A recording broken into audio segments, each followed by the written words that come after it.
Hello दोस्तों, क्या हाल है। तारीख आज 14 अप्रैल 2026, दिन मंगलवार, हिंदी तिथि द्वादशी। और आइए बात करते हैं आज के मुख्य समाचार में देश भर की तमाम बड़ी खबरों पर नजर डालते हैं। देखिए, एक तो आज भारत के संविधान निर्माता डॉक्टर भीमराव अंबेडकर जी की जयंती है। आपका जन्म 14 अप्रैल 1891 में हुआ था और आप भारतीय संविधान के जनक के रूप में याद किए जाते हैं। केंद्र सरकार द्वारा हर साल इस दिन राजकीय अवकाश यानी सार्वजनिक छुट्टी घोषित की जाती है और आज इसी जयंती के मौके पर शेयर बाजार भी बंद रहेगा। वहीं आज मेष संक्रांति भी है, सूर्यदेव मेष राशि में प्रवेश करेंगे। तो डॉक्टर भीमराव अंबेडकर जी की जयंती के मौके पर सभी देशवासियों को शुभकामनाएं। अंबेडकर जी के कई ऐसे विचार हैं जो युवाओं को जीवन की नई प्रेरणा देते हैं। वो कहते हैं कि जीवन लंबा होने के बजाय महान होना चाहिए। एक आदमी को शिक्षित करके तुम एक परिवार, एक समाज को शिक्षित करते हो। और आज ज्यादातर राज्यों में बैंक वगैरह की भी छुट्टी रहेगी अंबेडकर जयंती के मौके पर। तो चलिए अंबेडकर जी को नमन करते हुए आगे बढ़ते हैं अपन खबरों में। देखिए, आज भी कई राज्यों में बैसाखी का पर्व मनाया जाएगा। उल्लास और आस्था का पर्व है ये। सूर्य के राशि परिवर्तन के साथ ही किसानों की रबी फसलों के सीजन का पूरा होने का पर्व होता है। और आज 14 अप्रैल से ही खर मास भी समाप्त होने जा रहे हैं। तो आज के बाद फिर शादी विवाह जैसे मांगलिक कार्य भी शुरू हो जाएंगे। चलिए आज के कुछ और बड़े इवेंट देखिए दोस्तों। देश के प्रधानमंत्री नरेंद्र मोदी आज उत्तर प्रदेश और उत्तराखंड राज्यों का दौरा करेंगे और अपने इस उत्तराखंड यूपी दौरे के दौरान कई नई विकास परियोजनाओं की सौगात भी देंगे। आज से ही दिल्ली देहरादून आर्थिक गलियारे का भी उद्घाटन होगा। देहरादून और दिल्ली के बीच ये एक्सप्रेसवे की शुरुआत होने जा रही है। दिल्ली तक का रास्ता मात्र 3 घंटों में नापेगी अब वोल्वो और एसी बसें। तो आज से फिलहाल इसका ट्रायल फेज शुरू होगा। वैसे इस पूरे एक्सप्रेसवे की रफ्तार को एक मकान ने रोका है, ये इसकी दास्तान है। इस एक्सप्रेसवे के रूट में लोनी के मंडोला गांव में एक 2 मंजिला घर स्वाभिमान की लड़ाई के चलते बाधा बना हुआ है। वहीं बिहार में आज 14 अप्रैल को नए मुख्यमंत्री का ऐलान हो सकता है और 15 तारीख को फिर बिहार के नए मुख्यमंत्री के रूप में शपथ भी ली जाएगी। आगे मैं आपको बताऊंगा और भी पॉलिटिक्स के समाचार विस्तार से। और बड़ी खबर देखिए, राजस्थान इंडियन मेडिकल एसोसिएशन ने बड़ा फैसला लिया है। आज राज्य के सभी निजी अस्पताल यानी प्राइवेट हॉस्पिटल 24 घंटे के लिए बंद रहेंगे। राजस्थान इंडियन मेडिकल एसोसिएशन ने डॉक्टर सोमदेव बंसल की गिरफ्तारी के विरोध में 14-15 अप्रैल को राज्य भर के निजी अस्पताल बंद रखने का निर्णय लिया है। और मौसम विभाग का भी कहना है कि वैसे तो ज्यादातर राज्यों में हीट वेव चल रही है, लेकिन अगले 12 घंटों में 9 राज्यों में बारिश और तूफान की भी चेतावनी है। तो आगे अपन जानेंगे पूरे मौसम समाचार विस्तार से। फिलहाल कुछ ईरान इजराइल अमेरिका जंग से जुड़ी बड़ी खबरें देख लेते हैं। देखिए, बड़ी खबर, ईरान जंग में अब रूस की जबरदस्त एंट्री हुई। अमेरिका से मुकाबले की प्लानिंग कर रहा रशिया। विदेश मंत्री लावरोव चाइना पहुंचे हैं और इस बात को लेकर भी रणनीति बनाई जा रही है कि अब चाइना और रूस मिलकर अमेरिका को टक्कर देंगे। वहीं होर्मुज जल डमरू मध्य रूट को लेकर भी ईरान ने महंगे तेल की चेतावनी दी और चीन ने भी इस बीच निर्बाध व्यापार का आह्वान किया है। ईरान ने भारत सरकार का भी धन्यवाद अदा करते हुए कहा कि भारत सरकार ने हर स्तर पर सहयोग किया। ईरानी राजदूत ने भारतीय लोगों का भी आभार जताया इस जंग के हालातों में। और उधर ईरान का ये भी कहना है कि हम भारतीय जहाजों को होर्मुज रूट पार करने में मदद करेंगे। और ईरान ने तो अमेरिका से भी ये कहा कि अगर होर्मुज रूट पर किसी भी जहाज पर हमला किया तो फिर खाड़ी का कोई भी बंदरगाह सुरक्षित नहीं रहेगा। यानी देखा जाए तो ईरान और अमेरिका की जंग अब और तेज भड़क सकती है, क्योंकि एक तरफ तो अमेरिका ये कह रहा है कि अब होर्मुज स्ट्रेट पर हम नाकाबंदी करेंगे और ट्रंप ने तो ये भी दावा किया कि हमने ईरान की नौसेना को खत्म कर दिया, 150 से ज्यादा जहाज तबाह कर दिए और होर्मुज रूट से गुजरने वाले सभी जहाजों की नाकाबंदी अब अमेरिका करेगा। डोनाल्ड ट्रंप ने सीधी सीधी चेतावनी देते हुए कहा कि अगर ईरान को किसी भी जहाज ने टोल दिया, जो कि ईरान यहाँ से गुजरने वाले जहाजों से टोल टैक्स, ट्रांजिट टैक्स वसूलने की जो बात कही है ईरान ने, तो उस पर ट्रंप का यह कहना है कि अगर किसी भी देश के जहाज ने ईरान को टैक्स दिया इस रूट से गुजरने का, तो फिर हम उस जहाज को ये रास्ता नहीं देंगे, उस जहाज को यहाँ से नहीं जाने देंगे। ऐसा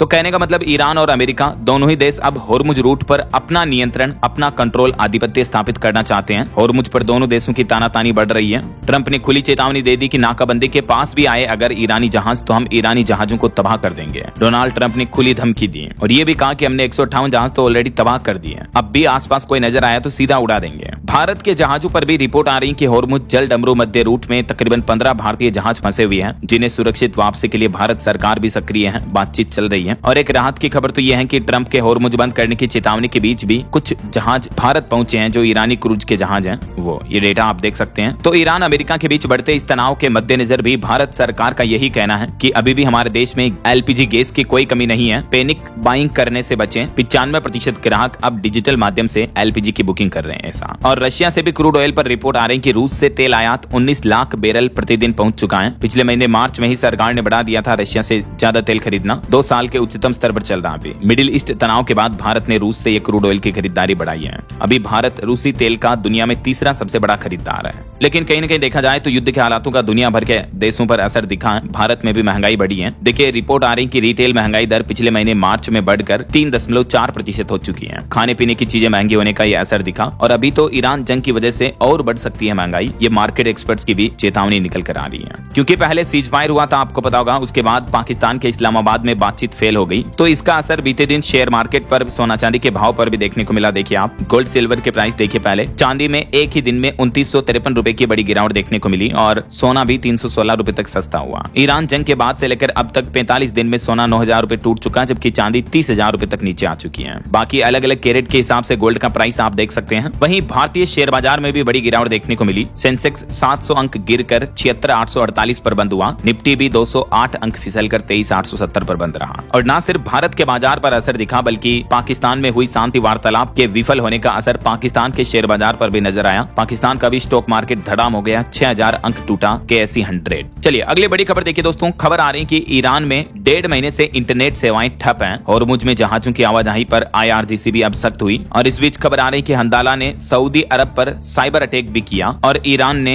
अमेरिकी नाकाबंदी की भी कड़ी आलोचना की है। वहीं दुनिया के पोप लियो ने भी डोनाल्ड ट्रंप की आलोचना का जवाब देते हुए कहा कि मुझे उनकी बातों से फर्क नहीं पड़ता, मैं युद्ध के खिलाफ बोलता रहूंगा। और पड़ोसी देश पाकिस्तान में तो महंगाई का डबल अटैक देखने को मिल रहा। पेट्रोल डीजल के बाद अब बिजली भी काफी ज्यादा महंगी हो चुकी है। पाकिस्तान की जनता पर अरबों रुपए का नया बोझ पड़ेगा इससे। तो ये तो दोस्तों जंग से जुड़े कुछ बड़े अपडेट्स रहे। और चलिए आगे बढ़ते हैं अब हम खबरों में। देखिए अगली खबर, बिहार में सत्ता परिवर्तन की आहट अब पूरी तरीके से सुनाई दे रही है। अगले 48 घंटे में बिहार में नई सरकार बनने की संभावना तेज हुई है। खबर है कि आज शाम 4 बजे बिहार के नए मुख्यमंत्री के नाम का ऐलान हो जाएगा। NDA की बैठक में फाइनल होगा नाम। फिर कल 15 अप्रैल को शपथ ग्रहण समारोह होगा, जिसमें प्रधानमंत्री नरेंद्र मोदी भी शामिल हो सकते हैं। बिहार में नए मुख्यमंत्री के नाम के ऐलान से पहले सम्राट चौधरी के आवास के बाहर सुरक्षा भी बढ़ाई गई। 100 मीटर के दायरे में एंट्री पर भी रोक लगी है। तो बिहार में बीजेपी के पहले मुख्यमंत्री की ताजपोशी का प्लान भी कंप्लीट बन चुका है। कल 15 अप्रैल को शपथ लेगी भगवा NDA की सरकार। लेकिन सबसे बड़ा सवाल ये कि आखिर बिहार में नया मुख्यमंत्री कौन बनेगा या किसे बनाया जाना चाहिए। तो देखिए भास्कर सर्वे की रिपोर्ट्स के मुताबिक बिहार में मुख्यमंत्री के लिए 34% लोगों की पसंद सम्राट चौधरी ही है, जबकि 31% लोग बोले कि निशांत सत्ता संभाले।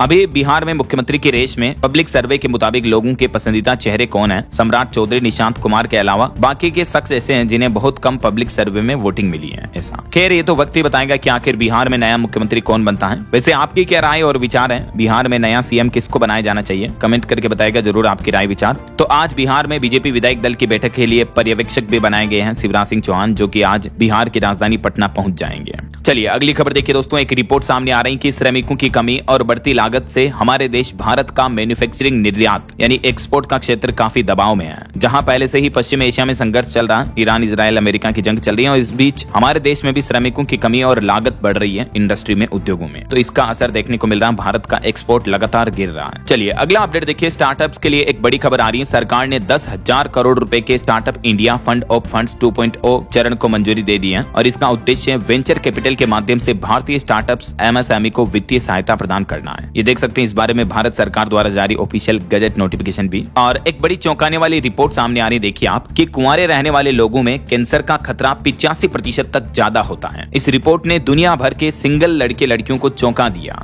जी हाँ, आमतौर पर शादी को सिर्फ एक सामाजिक बंधन या दो लोगों के साथ रहने का जरिया माना जाता है, लेकिन हाल ही में हुए एक बड़े वैज्ञानिक अध्ययन ने चौंकाने वाले खुलासे किए हैं। कैम्ब्रिज यूनिवर्सिटी ने अमेरिका के 12 राज्यों में 40 लाख से भी ज्यादा वयस्कों पर एक व्यापक विश्लेषण किया और इस विश्लेषण से पता चला है कि वैवाहिक स्थिति का सीधा संबंध हमारे स्वास्थ्य, खास करके कैंसर जैसे गंभीर रोगों पर उनके जोखिम पर गहरा प्रभाव पड़ता है। इस रिपोर्ट्स एनालिसिस सर्वे में पता चला कि अविवाहित पुरुषों में यानी कुंवारे रहने वाले लोगों में कैंसर का जोखिम 70%, जबकि महिलाओं में तो 85% तक हो जाता है, जो कुंवारी लड़कियां होती हैं उनमें। वहीं लाइफस्टाइल की कमियों के कारण 50 साल की उम्र के बाद ये कैंसर का खतरा और भी बढ़ जाता है। ये डेटा आप देख सकते हैं कि अविवाहित पुरुषों और महिलाओं के लिए 2015 से 2022 तक कैंसर के आंकड़े किस तरह से बढ़ते रहे हैं। वैज्ञानिकों ने प्रैक्टिकल रिसर्च और सर्वे में ये रिपोर्ट्स पाई हैं। ऐसे में आपके मन में भी सवाल आ रहा होगा कि आखिर वैवाहिक जीवन से कैंसर का खतरा कम कैसे हो जाता है, इसके पीछे एक्चुअली साइंटिफिक कारण क्या है। तो शोधकर्ताओं का मानना है कि इसके पीछे एक तो सामाजिक और वित्तीय कारण भी है, क्योंकि जो शादीशुदा लोग होते हैं अक्सर उनके पास बेहतर स्वास्थ्य बीमा होता है,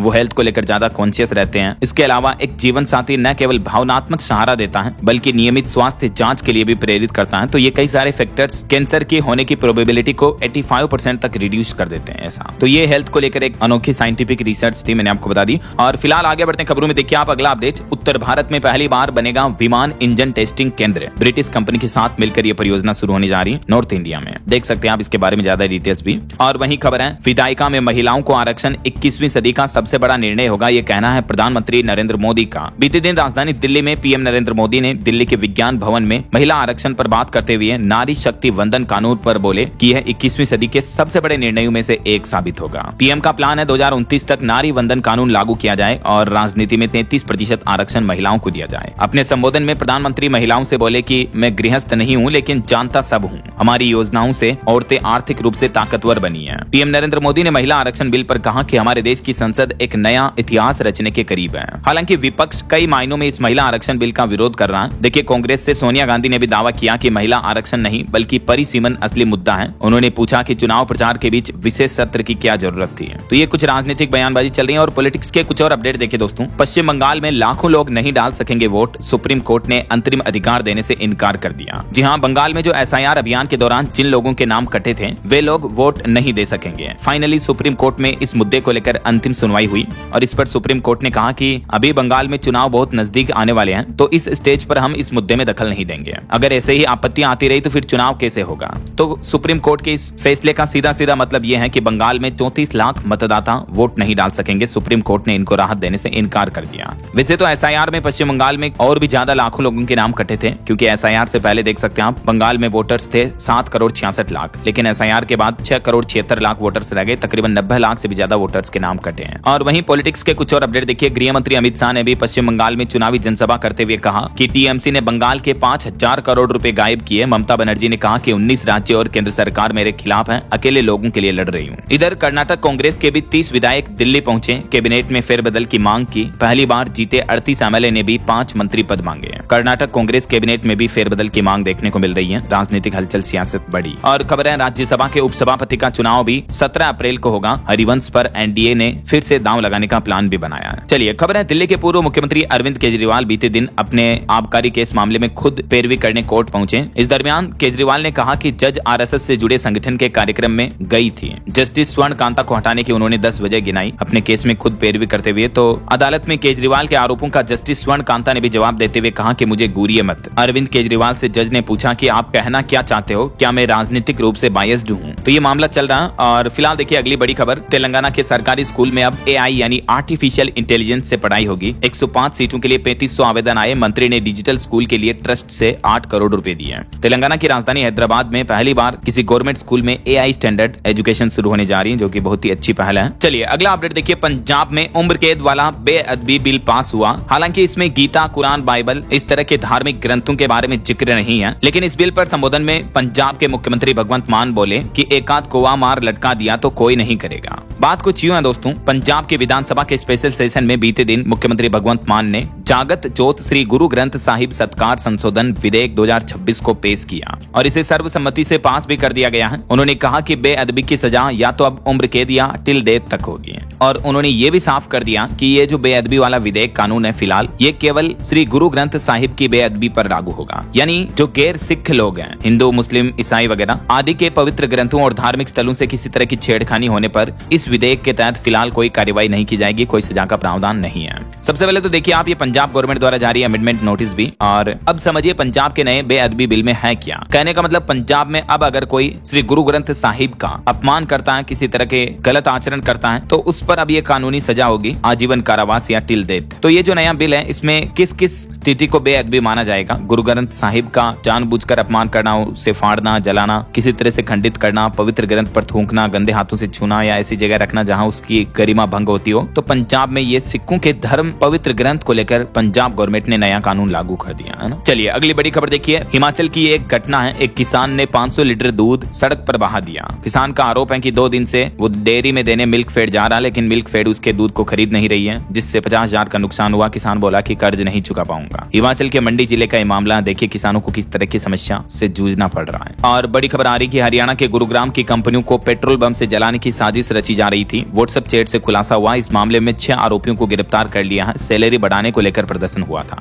सबसे पहले तो देखिए ये मजदूर यूनियन रीचा की व्हाट्सएप चैट वायरल हो रही है, जिसमें इस तरह की बातें लिखी हुई है कि फैक्ट्रियों पर पेट्रोल बोतलें फेंक कर जला दो। ऐसा बीते दिन आपको पता होगा नोएडा समेत कई जगहों पर फैक्ट्रियों के कर्मचारियों ने विरोध प्रदर्शन किया अपनी सैलरी वगैरह कई मांगों को लेकर। दिल्ली एनसीआर नोएडा में भी पुलिस की जीप समेत 5 गाड़ियां फूंक दी। नोएडा में वेतन बढ़ाने की मांग पर अड़े हजारों श्रमिक, हाई अलर्ट पर आई दिल्ली पुलिस भी। इस नोएडा विवाद के बाद पूरे दिल्ली एनसीआर को हाई अलर्ट जोन में घोषित कर दिया। 50 से ज्यादा सोशल मीडिया अकाउंट भी चिन्हित किए गए जिन पर कार्रवाई की गई। नोएडा में ये हिंसक प्रदर्शन की कुछ तस्वीरें आप देख सकते हैं। तकरीबन 350 फैक्ट्रियों में तोड़फोड़ हुई। शोरूम के बाहर कारें फूंक दी, कई लोगों ने 150 गाड़ियां तोड़ी। इस घटना के बाद मुख्यमंत्री योगी आदित्यनाथ ने हाई लेवल कमेटी भी बनाई। नोएडा में औद्योगिक सामंजस्य स्थापित करने के लिए अब नई समिति गठित की गई है और सीएम योगी ने अधिकारियों अफसरों को भी निर्देश दिए। सीएम योगी ने यह भी कहा कि श्रमिकों को सम्मानजनक मानदेय मिलना चाहिए। 24 घंटे के अंदर अंदर श्रमिकों की समस्याओं का समाधान हो, ये अधिकारियों को सख्त निर्देश जारी हुए हैं। अब कर्मचारियों को ओवर टाइम की दुगुनी सैलरी मिलेगी, समय पर सैलरी मिलेगी और उनका बोनस भी सीधे बैंक अकाउंट में आएगा। नोएडा में चल रहे कर्मचारियों के विरोध प्रदर्शन के बाद सीएम योगी ने कर्मचारियों के ओवर टाइम भुगतान, सैलरी, बोनस समेत बैंक अकाउंट में सीधा क्रेडिट करने को लेकर ये कुछ नए नियम लागू कर दिए हैं।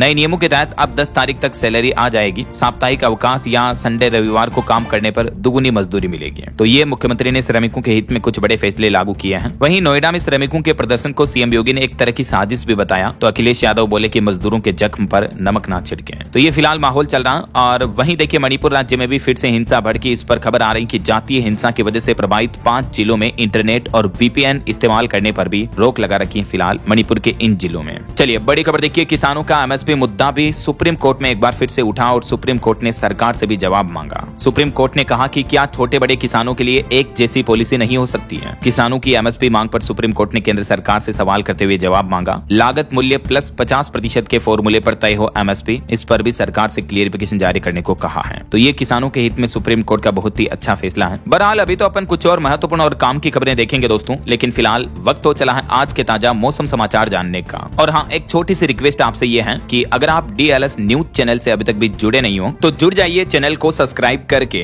बेल आइकन जरूर दबा दीजिए और इस वीडियो पर एक लाइक और शेयर भी कर देना, ताकि आपको रोजाना की ताजा खबरें, महत्वपूर्ण मुख्य समाचार, काम के न्यूज अपडेट सबसे पहले आपके मोबाइल पर मिलते रहेंगे। ओके, और चलिए बिना टाइम वेस्ट किए सीधा आगे बढ़ते हैं मौसम अपडेट में। तो देखिए, एक तो मौसम विभाग ने चेतावनी में कहा कि मध्य प्रदेश से लेकर उत्तर प्रदेश तक अब देश भर में हीट वेव चलेगी, यानी गर्म हवाएं और लू चलेगी। देश के कई हिस्सों में तापमान 45 डिग्री के भी पार पहुंचने की चेतावनी दी है। वैसे अभी से ही देखिए आप, मध्य प्रदेश, उत्तर प्रदेश और राजस्थान में तो तापमान 40 डिग्री पहुंच चुका है। लू का भी अलर्ट है। दिल्ली और पंजाब में 40 किलोमीटर प्रति घंटा की रफ्तार से धूल भरी आंधी भी चलेगी। जम्मू कश्मीर के कुपवाड़ा में बर्फबारी भी हुई। क्योंकि अब आंधी बारिश का दौर खत्म हो चुका, तो ज्यादातर राज्यों में गर्मी बढ़ने लगी है। देखिए आप, मध्य प्रदेश में भी 16 तारीख के बाद से भीषण गर्मी पड़ेगी, लू भी चलेगी। भोपाल, इंदौर, उज्जैन संभाग के शहरों में पारा बढ़ा और राजस्थान में इसी सप्ताह ज्यादातर जिलों में तापमान 40 डिग्री के पार हो जाएगा। 12 से ज्यादा शहरों में तो अभी तापमान 35 डिग्री से ऊपर दर्ज हुआ। उत्तर प्रदेश में भी भीषण गर्मी पड़ेगी, तापमान 40 डिग्री के करीब पहुंचा। प्रयागराज दूसरे दिन सबसे गर्म रहा। अगले 2 सप्ताह यूपी में बारिश के आसार नहीं रहेंगे।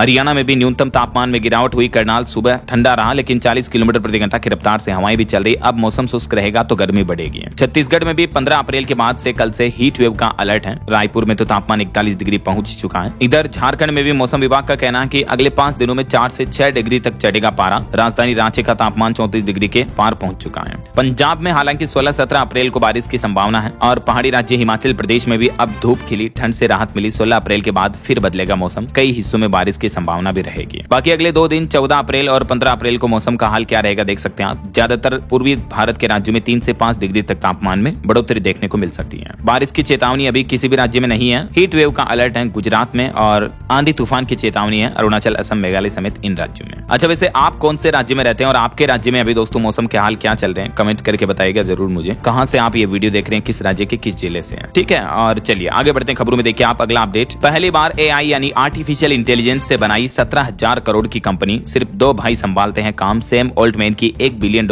वाली भविष्यवाणी सच साबित हुई। लॉस एंजलिस के रहने वाले 41 साल के मैथ्यू ने एआई से 17,000 करोड़ की कंपनी बना दी, दावा किया जा रहा है। चलिए अगला अपडेट देखिए, महाराष्ट्र में हाई कोर्ट ने पेंशन में देरी पर सरकार को फटकार लगाते हुए जवाब मांगा और महाराष्ट्र की लाड़की बहन योजना के खर्च पर भी सवाल उठाए। वहीं खबर है सीपीईसी और सीमा विवाद के बीच चाइना ने पीओके के पास बनाया नया प्रांत, इस पर भी भारत ने अब आपत्ति जताई है। वैसे चाइना ने अभी अरुणाचल प्रदेश की भी कई जगहों के नाम बदल दिए थे, तो इस पर भी भारत का कहना है कि चाइना ने ये नाम मनगढ़ंत दिए हैं। अरुणाचल प्रदेश हमेशा से भारत का हिस्सा था, है और रहेगा। चाइना के झूठे दावे हकीकत हकीकत नहीं बदल सकते हैं। चीन ने पिछले 9 साल में 89 जगहों के नाम बदल दिए, देखिए जरा आप। तो इस पर विदेश मंत्रालय की तरफ से ये क्लियरिफिकेशन भी जारी किया गया। चलिए अगली बड़ी चौंकाने वाली खबर देखिए, बिहार से 163 बच्चों को ले जाया जा रहा था महाराष्ट्र, लेकिन बीच में ही मध्य प्रदेश के कटनी में रेलवे पुलिस ने अपराधियों के मंसूबों पर पानी फेर दिया। जी हां, कटनी में रेलवे पुलिस ने पटना पूर्णा एक्सप्रेस पर 163 नाबालिग लड़कों को बचाया। आरोप है कि इन बच्चों को बिहार से ले जाकर महाराष्ट्र वगैरह इन राज्यों में मजदूरी के लिए ले जाया जा रहा था। देखिए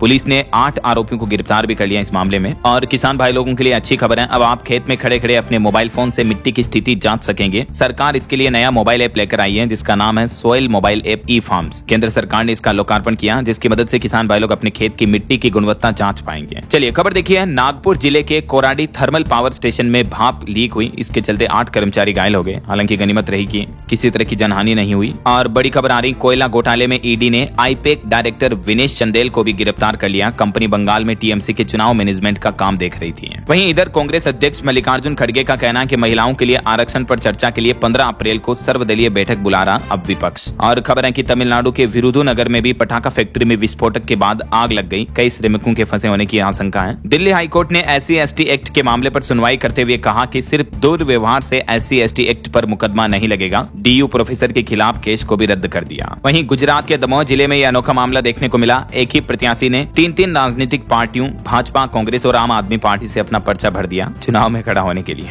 चलिए अगली बड़ी खबर देखिए, ब्रिटेन के प्रधानमंत्री कीर स्टारमर बोले कि social media platforms unlimited scroll feature को खत्म करें क्योंकि ये फीचर बच्चों में लत पैदा कर रहा है। जो इनफाइनाइट स्क्रॉल होता है ना, फेसबुक, इंस्टाग्राम, इन पर जितना आप स्क्रॉल करते जाओ होते जाएगा, कभी एंड ही नहीं होता है। तो इस फीचर को लेकर ब्रिटेन के प्रधानमंत्री ने कंपनियों से ये बात कही है कि इस फीचर को खत्म किया जाए। और भारत की एक अनोखी उपलब्धि देखिए दोस्तों, उत्तर प्रदेश की राजधानी लखनऊ में यूपी का पहला हार्ट ट्रांसप्लांट हुआ। SGPGI में एक महिला को मिला नया जीवन। दिल्ली से एयर एम्बुलेंस से लाए केडवर हार्ट को ट्रांसप्लांट किया डॉक्टरों ने सफलतापूर्वक। 40 साल की एक महिला के नया हार्ट ट्रांसप्लांट किया है। और उत्तर प्रदेश में पहली बार यह हृदय प्रत्यारोपण देखने को मिला। दिल्ली की डोनर का दिल एम्बुलेंस से पहुंचा लखनऊ और इस तरह से ये ऑपरेशन कंप्लीट हुआ, जो कि यूपी के लिए एक बड़ी उपलब्धि है। चलिए अगली खबर देखिए, एक वैज्ञानिक रिसर्च सामने आ रही है कि पेड़ भले ही बोलते नहीं है, जवाब नहीं देते हैं, लेकिन फिर भी हम इंसानों की तन्हाई बांट लेते हैं। हालिया मिशिगन यूनिवर्सिटी के ट्री एक्सपर्ट्स ने सर्वे किया और उन्होंने बताया कि हमारे भीतर एक पसंदीदा पेड़ छुपा होता है। देखिए वैज्ञानिकों के शोध में खुलासा हुआ है कि हम पेड़ों से 3 तरह के रिश्ते जोड़े रखते हैं और कहीं न कहीं पेड़ हमारा अकेलापन दूर करते हैं। ऐसा ये साइंस की रिसर्च में प्रूव हो चुका है। और ह्यूमन साइकोलॉजी पर भी एक रिसर्च सामने आ रही है। देखिए आप कि जो लोग पीठ पीछे बात करते हैं, तो ऐसे जो लोग होते हैं वो ज्यादा मिलनसार लोग होते हैं, वो पीठ पीछे बात करने में सबसे आगे होते हैं। और सोशल साइकोलॉजी साइंस रिसर्च में ये भी पता चला कि गॉसिप बुरी नहीं है, किसी के बारे में बातचीत करना, बल्कि ये चीजें तो और समाज को जोड़ने में एक बड़ी भूमिका निभाती हैं। मनोवैज्ञानिक रिसर्च में ये बात सामने आ रही, देख सकते हैं आप डिटेल्स। चलिए टेक न्यूज से खबर है, रेडमी का budget smartphone A7 Pro Bharat में लॉन्च हो चुका है। कीमत इसकी 12,500 रुपए के लगभग है। और इस सप्ताह रेडमी, ओप्पो समेत 6 नए मोबाइल फोन भी लॉन्च होंगे। चलिए खबर देखिए, मध्य प्रदेश में एक नया कानून बन चुका है। अब गाँव में भी बनेगी कॉलोनियां जिसमें गरीबों के लिए रिजर्व होंगे 15% मकान। और अगर अवैध कॉलोनी बनी तो अफसरों को 3 महीने तक की जेल की सजा भी होगी। जी हाँ, शहरों में बढ़ती आबादी और संसाधनों पर दबाव को देखते हुए मध्य प्रदेश सरकार ने शहरों से सटे गाँव में भी कॉलोनियां बनाने की मंजूरी दे दी है। ये फैसला लिया और जल्दी इसके लिए MP सरकार मध्य प्रदेश कॉलोनी एक्ट 2026 लाएगी। इसका ड्राफ्ट भी तैयार हो चुका है और इसको लेकर नियम भी बन चुके हैं। देख सकते हैं आप इस बारे में डिटेल भी कि कौन कौन से गाँव इसके दायरे में आएंगे। जो शहरी इलाकों के पास है, ऐसे गाँव को इसमें इंक्लूड किया जाएगा ना। और इस डेवलपमेंट में विकास के कामों की गारंटी कुछ यूं ली जाएगी। जानकारी थोड़ा सा आप वीडियो को पॉज करके देख लीजिएगा। चलिए अगला अपडेट देखिए, एक श्रद्धांजलि। पंचतत्व में विलीन हुई सिंगर आशा भोसले। अंतिम संस्कार में बॉलीवुड सिंगर्स ने अभी ना जाओ छोड़कर ये गाना भी गाया। इस खबर के कवरेज पर एक पाकिस्तानी चैनल को सरकार ने नोटिस भी दिया। कुल मिलाकर आशा भोसले का राजकीय सम्मान के साथ अंतिम संस्कार हुआ और आप पंचतत्व में विलीन हुई। बॉलीवुड इंडस्ट्री समेत पूरे देशवासी भावुक हो गए इस मोमेंट पर। ईश्वर आपकी आत्मा को शांति दे, यही भावपूर्ण अश्रुपूरित श्रद्धांजलि है। और चलिए कुछ बड़ी दुर्घटनाओं और हादसों से जुड़ी खबरें देखिए दोस्तों। उत्तर प्रदेश की यह घटना है, मातम में बदली शादी की खुशियां। बारात से लौट रही बस और ट्रक की भिड़ंत में 6 लोगों की मौत हो गई, 13 लोग घायल हो गए। चीख पुकार के बीच रेस्क्यू किया गया। उत्तर प्रदेश के हापुड़ का यह मामला है, जिसमें दूल्हे के पिता समेत 6 बारातियों की मौत हो गई। बस को जिस ट्रक ने टक्कर मारी थी तो टक्कर मारकर उसी बस पर पलट गया ट्रक। इस वजह से हादसा काफी गंभीर हो गया। 3 दिन बाद तो बेटी की शादी होनी थी। और एक बड़ा हादसा गुजरात में भी हो गया। देखिए गुजरात में ट्रक ने श्रद्धालुओं को कुचला, 7 लोगों की मौत हो गई। राजकोट से सभी लोग पैदल बहुचराजी माता के मंदिर जा रहे थे। इसी दरमियान ये भीषण सड़क हादसा हो गया, 7 की मौत हो गई, 4 घायलों की हालत भी गंभीर बताई जा रही है। गुजरात के सुरेंद्रनगर में ये कल सुबह सुबह ही भयंकर हादसा हुआ। और एक बड़ी सड़क दुर्घटना देखिए महाराष्ट्र के ठाणे में हो गई। यहाँ तो 11 लोगों की मौत हो गई। मृतकों में 3 महिलाएं जबकि 8 पुरुष हैं। 2 की हालत अभी भी गंभीर चल रही है। यहाँ एक वैन से टकरा गया सीमेंट मिक्सर ट्रक महाराष्ट्र के ठाणे में। इस टक्कर से पूरी वैन के परखच्चे उड़ गए और हादसे में कई लोगों की जान चली गई। एक बड़ी दुर्घटना देखिए हिमाचल प्रदेश में हो गई। हिमाचल के कसौली में भीषण आग लग गई। 8 दुकानें जल गई। 10 से 12 गैस सिलेंडर फट गए। आर्मी और एयरफोर्स भी पहुंची रेस्क्यू ऑपरेशन में। 100 साल पुरानी हेरिटेज मार्केट को करोड़ों का नुकसान भी हुआ इस घटना में। चलिए आगे बढ़ते हैं खबरों में। देखिए खेल समाचार पर खबर है। आखिरकार आईपीएल में लगातार 4 जीत के बाद हारी राजस्थान। हैदराबाद से डेब्यू पर साकिब और प्रफुल्ल को 4-4 विकेट मिले। ईशान ने 91 रन बनाए। आईपीएल में हैदराबाद वर्सेस राजस्थान में अभिषेक 0 पर आउट हुए। आर्चर ने लगातार दूसरे मैच में पहली बॉल पर विकेट दिलाया। वैभव तो पहली बॉल पर आउट हो गए लेकिन ईशान ने 91 रन बनाए। हालांकि शतक लगाने से वो चूक गए। और कुछ इंटरनेशनल न्यूज अपडेट देखिए दोस्तों। अमेरिकी राष्ट्रपति डोनाल्ड ट्रंप और रूस के राष्ट्रपति व्लादिमीर पुतिन के समर्थन के बावजूद हंगरी में चुनाव हारे ओरबन 16 साल बाद अब ये सत्ता से बाहर होने जा रहे हैं। पुराने साथी पीटर मक्यार भारी बहुमत से जीते इनके। बाकी हॉर्मुज रूट पर अभी अमेरिका की नेवी की नाकाबंदी शुरू हो चुकी है। ट्रंप ने धमकी दे दी है कि अगर कोई ईरानी जहाज पास आया तो हम उसे तबाह कर देंगे। और ईरान ने तो भारत के लिए एक अच्छी बात यह भी कही है कि हॉर्मुज रूट से गुजरने के लिए हम दूसरे देशों से टोल टैक्स वसूलेंगे लेकिन भारत से कोई टोल नहीं लिया जाएगा। भारतीय टैंकरों से अभी भी टोल नहीं ले रहे हैं। हॉर्मुज रूट को लेकर ईरान ने भारत को यह बड़ा भरोसा दिलाया है। चलिए बॉलीवुड से खबर देखिए। धुरंधर 2 ने 25 दिन में कमाए 1712 करोड़ रुपए। पुष्पा 2 का वर्ल्ड वाइड रिकॉर्ड तोड़ने से महज 30 करोड़ दूर है। वहीं साउथ के एक्टर थालापति विजय की फिल्म जन नायकन लीक करने पर 6 लोगों को गिरफ्तार भी किया गया। 300 से ज्यादा पायरेटेड लिंक भी हटाए गए। चलिए अगला अपडेट देखिए। बिहार में स्मार्ट मीटर पर अब नया बिजली बिल नियम लागू होगा। घरेलू उपभोक्ताओं पर लगेगा फिक्स चार्ज भी। बिहार में स्मार्ट प्रीपेड मीटर उपभोक्ताओं के लिए नई टाइम ऑफ डे जो टीओडी टैरिफ व्यवस्था लागू हुई है। इसी में यह प्रावधान रखा गया है जिसके तहत एक तो शाम 5 बजे से रात 11 बजे तक बिजली महंगी मिलेगी आपको। घरेलू उपभोक्ताओं पर लगेगा प्रति किलोवाट 80 रुपए तक का फिक्स चार्ज भी। ज्यादा डिटेल्स आप देख सकते हैं। और खबर है पटना नगर निगम जारी करेगा 200 करोड़ का म्यूनिसिपल बॉन्ड। विभाग की मंजूरी भी मिल चुकी है इसको। वहीं देखिए बिहार पटना में मिस यूनिवर्स 2026 का ग्रैंड फिनाले आयोजित हुआ। रूपाली भूषण ने जीता खिताब। प्रीति रॉय बनी मिस टीन बिहार। फाइनल में 50 कंटेस्टेंट्स शामिल हुए हैं। Many congrats Rupali Bhushan and all others को। चलिए अगली खबर देखिए। उत्तर प्रदेश में अनिवार्य टीईटी के विरोध में पूरे प्रदेश के शिक्षकों ने निकाला मसाल जुलूस। केंद्र सरकार से इस मामले में दखल देने की भी मांग की। वहीं भारत में रिटेल इन्फ्लेशन यानी खुदरा महंगाई पर तो मैंने आपको रिपोर्ट बताई थी कि 3.40% पहुंच चुकी है बढ़कर पिछले महीने मार्च में। इस पर अब खबर आ रही है कि महंगाई के मोर्चे पर हालात और भी ज्यादा बिगड़ सकते हैं जो दुनिया में युद्ध के हालात चल रहे हैं इस वजह से। और एक सर्वे रिपोर्ट क्रिसिल की भी सामने आ रही है। क्रिसिल की चेतावनी के मुताबिक पश्चिम एशिया युद्ध की वजह से भारत के चालू खाते का घाटा बढ़ सकता है। जीडीपी पर भी दबाव बढ़ेगा। और इंडिया यूके एफटीए पर खबर है अगले महीने मई में लागू हो सकता है। भारत और ब्रिटेन के बीच मुफ्त व्यापार समझौता। कार विस्की इन चीजों पर आयात शुल्क घटेगा। वहीं रिपोर्ट तो ये भी सामने आ रही है कि पश्चिम एशिया संकट का असर दिखेगा। भारत का घाटा 2% तक पहुंच जाएगा। क्रिसिल की तरफ से ये भी बड़ी चेतावनी दी गई है। चलिए अगली बड़ी खबर देखिए। निवेश के नाम पर ठगी का मामला सामने आया। 6 राज्यों में 100 से ज्यादा लोगों के साथ धोखाधड़ी हुई। एसटीएफ की जांच में खुलासा सामने आ रहा। और रेल कर्मचारियों को बड़ी सौगात मिली है। प्रयागराज समेत यूपी के 4 शहरों में बनेंगे 1000 आधुनिक नए सरकारी आवास। जीएम ने हरी झंडी दी। वहीं राजधानी दिल्ली में नियमितीकरण यानी प्राइवेटाइजेशन के बाद अनाधिकृत कॉलोनियों में नया निर्माण अब बैन रहेगा। ड्रोन के जरिए नजर रखी जाएगी। केंद्र सरकार की तरफ से दिल्ली में ये बड़ा फैसला लिया गया है। और खबर है दोस्तों अमरनाथ यात्रा बाबा बर्फानी की जो है वो 3 जुलाई से शुरू हो जाएगी। यात्रियों को इस बार 10 लाख रुपए तक का दुर्घटना बीमा मिलेगा। देश भर के 4 बैंकों में रजिस्ट्रेशन होगा। 3 जुलाई से शुरू होकर 28 अगस्त तक चलेगी अमरनाथ यात्रा। 15 अप्रैल से इसके रजिस्ट्रेशन शुरू हो जाएंगे। वहीं खबर है झारखंड सरकार को 10 दिन का अल्टीमेटम दिया हाईकोर्ट ने। लोकायुक्त और सूचना आयुक्त पर गिरी सरकार। हाईकोर्ट ने तीखे सवाल भी पूछे हैं। और मध्य प्रदेश में ऑटो चालकों को बड़ा झटका लगा। सब्सिडी वाली ई रिक्शा योजना शुरू होने से पहले ही ठप हो चुकी है। तो एमपी सरकार अब इस योजना को फिलहाल लाने के मूड में नहीं है। वहीं खबर देखिए उत्तर प्रदेश में श्रमिकों के हक पर निगरानी बढ़ी। अब 24 घंटे में संवाद और सुविधाओं पर जोर दिया जाएगा। जो यूपी नोएडा वगैरह में फैक्ट्री कर्मचारी विरोध कर रहे हैं ना तो इस पर योगी सरकार का प्लान है। और खबर देखिए उत्तर प्रदेश कुशीनगर में भी मेडिकल कॉलेज अस्पताल में अब रोगियों तक पहुंचेगी पोर्टेबल एक्सरे मशीन। बेड पर ही जांच हो पाएगी। पंजाब में मुख्यमंत्री मावा धिया सत्कार योजना की रजिस्ट्रेशन की तारीख सरकार ने बदल दी है। अब रजिस्ट्रेशन 15 अप्रैल से शुरू होंगे वरना कल 13 तारीख से शुरू होने थे। ऐसा इस योजना में महिलाओं को हर महीने 1000 से लेकर 1500 रुपए दिए जाएंगे। पंजाब की भगवंत मान सरकार ने घोषणा की है। और भी इस योजना से जुड़ी मुख्य पात्रता की शर्तें भी आप देख सकते हैं। और खबर है हरियाणा निकाय चुनाव पर अपडेट आ रहा कि पंचकुला अंबाला और सोनीपत में 10 मई को होगी वोटिंग। आचार संहिता लागू हो चुकी है अभी से। झारखंड में डॉक्टरों स्वास्थ्य कर्मियों को ऑनलाइन लेनी होगी अवकाश की स्वीकृति। नियुक्ति से लेकर सेवानिवृत्ति तक सब कुछ डिजिटल लागू होगा। झारखंड स्वास्थ्य विभाग की तरफ से आने वाले 1 अगस्त से ही यह नया नियम लागू किया जा रहा है ना। ना। वहीं बिहार के किसानों के लिए बड़ी राहत की खबर आ रही है। अब एमएसपी पर चना और सरसों की भी खरीद होगी। केंद्र सरकार की तरफ से मंजूरी मिल चुकी है और ये फैसला इसी साल के रबी सीजन 2026 से लागू माना जाएगा। पहले केवल इन फसलों की खरीद होती थी, लेकिन अब अन्य और फसलों को भी जोड़ा गया है। इसमें देख सकते हैं आप जानकारी।